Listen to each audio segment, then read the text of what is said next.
Ar gyfer yr arbrawf hwn, bydd angen y cynlunol arnoch. Potometer, cyffin deiliog wedi dorri dan ddŵr, stand clamp, clamp a chnap, sisiwrn, stopwatch, vaseline, tywel papur, fowlen o ddŵr. Rhowch y podometer yn y bowlen ddŵr a gwnewch yn siŵr bod y cyfarpar yn llawn dŵr ac nad oes gwigod aer. Torrwch ben y coes yn deiliog yn lletraws o dan y dŵr, gan sicrhau bod y dail uwchben ar wyneb y dŵr. Gyda'r potometer a'r coesyn o dan y dŵr o hyd, gwthiwch y coesyn yn ysgafn i mewn i'r topyn. Gnewch yn siŵr ei fod yn sownd. Tynnwch y cyfarpar o'r dŵr a rhowch vaseline ar y holl uniadau mwyn atal aer rhag mynd i mewn i'r cyfarpar.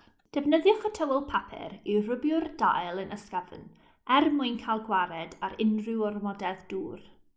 Clampiwch y podometer ar ei fyny a chyflwyno sgwigen aer. Pan fydd y sgwigen aer yn cyrraedd dechrau'r raddfa, dechreuwch amseru.